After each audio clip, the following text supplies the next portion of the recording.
Mr. President of the General Assembly, Excellencies, the fighting in Ukraine must stop. It's raging across the country from air, land, and sea. It must stop now.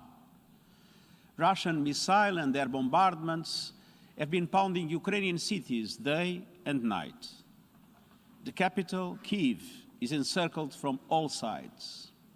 In the face of the continuing attacks, Kyiv's 3 million residents are being forced to seek safety in their homes, improvised bomb shelters, and the city's subways.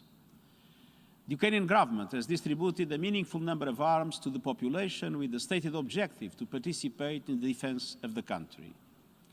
According to UNHCR, 500,000 Ukrainians have fled across the country's borders. Although Russian strikes are reportedly largely targeting Ukrainian military facilities, we have credible accounts of residential buildings, critical civilian infrastructure, and other non-military targets sustaining heavy damage. This escalating violence, which is resulting in civilian deaths, including children, is totally unacceptable. Enough is enough. Soldiers need to move back to their barracks, and leaders need to move to peace. Civilians must be protected. International humanitarian and human rights law must be upheld. The sovereignty, independence, and territorial integrity of Ukraine within its internationally recognized borders must be respected in line with General Assembly resolutions. Mr. President, we are facing a tragedy for Ukraine, but also a major regional crisis with potentially disastrous implications for us all. Yesterday, Russian nuclear forces were put on high alert. This is a chilling development. The mere idea of a nuclear conflict is simply inconceivable. Nothing can justify the use of nuclear weapons. Mr. President, we face what could easily become Europe's worst humanitarian and refugee crisis in decades, with the numbers of refugees and internally displaced multiplying by the minute. I am grateful for the compassion, generosity, and solidarity of Ukraine's neighbors who are taking in those seeking safety. It is important that this solidarity is extended without any discrimination based on race, religion, or ethnicity. The neighboring countries will need all our support in the days and weeks to come. The United Nations will continue to assist with these efforts.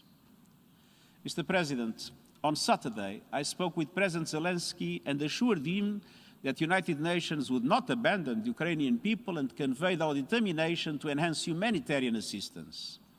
Even before the events of the past week, the UN was providing some 3 million people on both sides of the contact line with humanitarian assistance.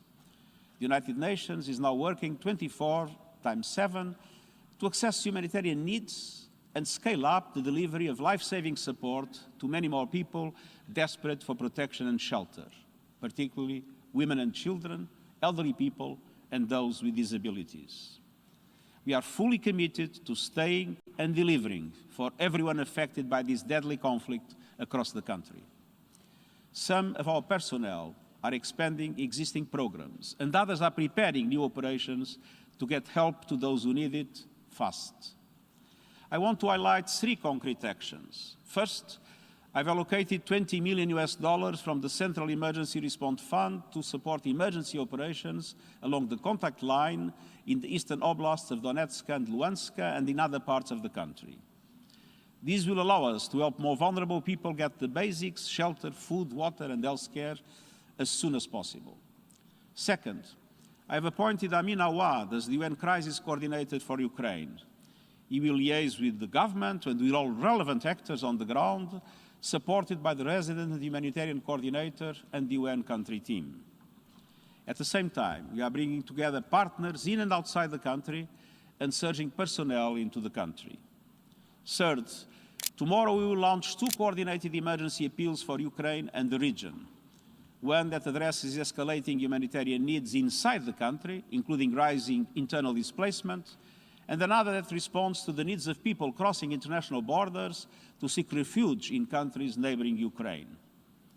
As we ramp up our efforts, It is essential that the safety and security of UN and associated personnel in Ukraine are protected in accordance with international law, and that humanitarian access to vulnerable people and communities is guaranteed. I call on all sides to uphold their obligations to allow freedom of movement of humanitarian personnel and to facilitate safe, rapid, and unimpeded passage of humanitarian relief. I also urge the international community to mobilize in support of our funding appeals to address the needs of all those displaced by this crisis, as well as other vulnerable groups whose numbers will only grow as the fighting escalates. Mr. President, humanitarian aid is vital, but it is not a solution. It is simply treating the worst impacts of the conflict. The only true solution is peace. The attack on Ukraine challenges international law and the multilateral system rooted in the UN Charter.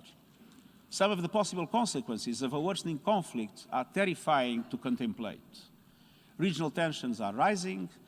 The latest security measures underline the high stakes for all. The economic repercussions of the crisis will have widespread impact, and I count on every member state to live up to the principles of the Charter. Mr. President, the guns are talking now, but the path of dialogue must always remain open. It's never too late to engage in good faith negotiations and to address all issues peacefully. I hope that the direct talks now taking place between Ukrainian and Russian delegations will produce not only an immediate halt to the fighting, but also a path towards a diplomatic solution. I welcome and encourage all peaceful efforts to end the bloodshed and halt this conflict. I thank the countries who have offered to host and facilitate negotiations. The United Nations is ready to support such efforts. Mr. President, war is not the answer. It is death, human suffering, senseless destruction, and an immense distraction from the real challenges facing humanity.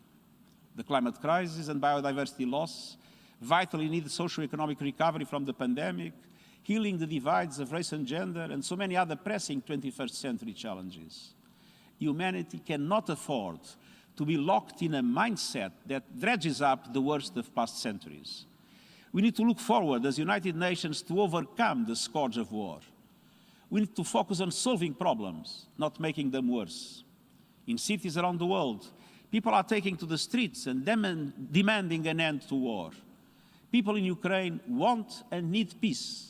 And I believe people in the Russian Federation do too. We need peace now. Thank you.